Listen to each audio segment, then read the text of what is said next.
ndị ọma na-ege m ntị ekele m unu kelesi unu ike tata abịala m ka m si abịa n'ọgbọ na program a unu ma mbụ anyị Igbo ama m m tetara ọfụma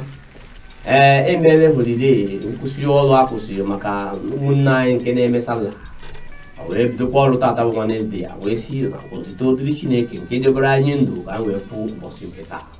tata maka n'ihi na onye nwe anyị tinyere aka n'ihe na anyị na-eme n'ihi nke a anyị ga-atụnye ọnụ n'ihe gbasatara ezinụlọ na akparamagwa nke a na-agba n'ezinụlọ. O wee fụ ụfụ akụkọ akọrọ anyị nchọ nnọọ ka anyị tiekọta ọnụ n'ihi na ndị Igbo si na ibe amaha ibe ezi ya. Ka o si na dị tata anyị na-atụnye ọnụ na ihe gbasatara ezinụlọ ka m si kwubu na mbụ abịakọla anyị akụkọ na o nwere otu nwoke owe ofu emume a na-eme ekwesịrị iji efi wee mee ya bụ emume. O wee bụrụ na onwe nnọọ ka mmiri si wee banye n'oke ụgbọghọrị nwoke ghara inweta na ego iji go efi. O wee gbatụ mbọ wee goo ewu nnukwu mkpi oke mkpi dị mma goo ya wee burete ya n'ụlọ ka e were ya mee emume a n'ihi na ndị Igbo si n'ebe aka rụrụ nwaanyị ka ọ na-ekwenye di ya. Nwaanyị ọ na-anụbụ nwunye ya wee bido wee mbe mkpọtụ tibe mkpu na-agha asị ihe wee na-asị na ọ ya bịa ifele na ndị ọzọ na-ego efi na-ego ihe ndị ọzọ ha nwa bụrụ ewu ka ha na-ego. Nwoke nwe ezinụlọ na-asị ya nne bikokwa na ọ bụrụ na ya ruru oge ịgo efi na ọ bụ na kịta ụtọ osite kịta na enwere ego efi ụbọchị ọzọ maka na ihe ọma adịghị agwụ agwụ na ụbọchị ọzọ a ga-eme mmadụ otu ahụ ya ga-agba mbọ fụ na Chukwu nye aka na-agba mbọ gote efi ahụ ka e wee mee ya. O wee bụrụ nsogbu nwaanyị wee sị na kama ọ ga-eme kama ama nga efi isi mmadụ ga-ada nsogbu ebe niile emegidekwere mkpọta azụ orukwe a na-aba mba ruo nke ịgbawa ihe onyonyo n'ụlọ mbụ TV. Wee na-ajụ ndị na-ege m ntị nwoke na nwaanyị wee na-ajụ biko ọ ihe kwesịrị ka ọ bụ ihe kwesịrị ka ọ bụ ihe kwesịrị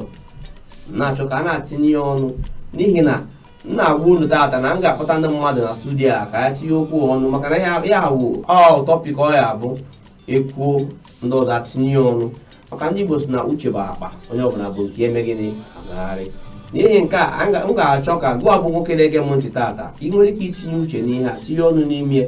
ka ị mara na ihe kwesịrị ime ka na ọ bụghị ihe kwesịrị ime maka na ọ nwere ịmara ka akụkọ a si bido ọta anyị si nụ ka anyị si wetara enyi unu o nwere ka ọ bụrụ onwe ha ebugo unu mana nwaanyị na-akpọtakwara nwoke na-akpọtakwara anyị na mbọsị abụọ tupu emume ahụ eruo anya nwere nyele nwaanyị nnukwu ego a ga-eji hazi ihe oriri ego dịka ịrụrụ 300,000 ka o nyere ya ka o nwere ike iji wee hazi ihe ndị ọzọ. O wee bụrụsa na ego na-atụkwa anya abịaghọ nke ego nwere ihe efi o jiziri ego ewu nwaanyị agbaba. Nwaanyị sị ya ṅụọ oyi ọ na o nwere nye ya ego ndị ma na-asị ya na ego adọkwa na ego dị ya agba mbọ ọkwa emume wee emume ha ọkwa nye bụ onye isi ezinụlọ ekwe nke nwaanyị ajụ nsogbu adị ebe niile wee na-ajụ unu ihe a ọ ya dị m mkpa ka unu tinye ọnụ maka na ndị Igbo so na-akpụsigbo otu ebe gịnị ọmụrụ atọ nwunye ya agba mbọ ga tinye ọnụ tụgharịa uche n'ime ihe a ka anyị mara ụta anyị ga-esi ya tinye ọnụ ka ọ na-aga. Ka nsogbu ọhụrụ na mbụ a ga-agba mbọ kpọta mmadụ na studio a ka a nọrọ a na mmadụ ịbụọ ma ọ bụ ofu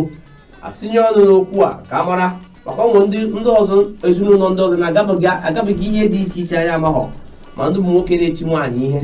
ma ndị ụmụ nwoke na-abụ ha nweta ego jiri ego jee bụrụ enyi nwaanyị agụghara agụ ezinụlọ ya ma ndị ọtụtụ ihe karịrị ịgbasara ezinụlọ a ga-atinye ọnụ. Nke a ga-eme m ga-arịọ unu mgbe ọzọ anyị ga-abịa anyị ga-ejisi ike kpọpụta ofu onye ọya abụọ ọbịa tinye ọnụ ndị ọkachamara na ihe gbasara alụmdi na nwunye apụta nọrọ na tinye ọnụ gbaa ya akpa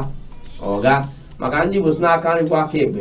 akwa aka nri maka mamịrị bụ gịnị anyị kọta ọnụ mee gịnị ọgba ụfụfụ biko gwa nwoke na-ege metụta nwaanyị na-ege m ntị onwe nnọọ ka akụkọ anyị na-akọsị dị gị mma n'obi onwe ndị ọkọsị dị mma n'obi chọrọ ka anyị ịbịa ka anyị kpakọta ihe a ị ga-akpọ anyị na 081-2280-7671 ma ịkpọ anyị na 08094646206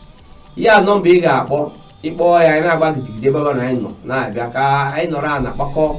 maka ndị Igbo si na uche bụ akwa ka nsogbu onye ọbụla bụ nke agagharị o nwee ihe ịma ma amahọ nwee nke mma ịmahọ mana ịbịa chịkọta uche ọnụ ọ na-adaba ụmụnne m na-ege m ntị ihe a bụ ihe dị mkpa ihe ụkwado oke mkpa anyị ga-atinye ọnụ ihe afụ nọmba ka ọ na-agara onwe n'ihe onyonyo ọ na-agara onwe ya ịkpọ ha na nke izizi ahụ bụ ịkpọọ m ịnweta m anyị akpa ụta iji sodokọta ala wee chịkọta ọnụ n'ihe a ka ọ na-eme gịnị ka ọ na-adaba ịchọkwara ịnweta anyị na ihe ikuku nke ndị bekee na-akpọ webụsaịtị ịnweta anyị na www.procyonrtv ebe onye na-agwa uru okwu kwesịrị na-abụ Mazi Uchenna Ijegalu onye ihe na-adị mma n'obi onye ihe ndị Igbo nyere chi ụra onye ihe gbasara ndị Igbo na ọ ya abụọ ọ na-atọ ụtọ gbakọta n'ọnụ ka anyị wee bulite ihe gbasara ndị Igbo elu ka anyị bulite ihe gbasara ndị Igbo elu ka anyị ndị Igbo niile gịnị na-aga ọfụma n'ihi na ndị Igbo bụ gịnị enyi biko onye ome gịnị ọkụkwara ibe ya dịka ọ na-agagharị akụra na-agagharị ọ na-adị mma maka na ihe dị mma mere gịnị dị mma marakwanụ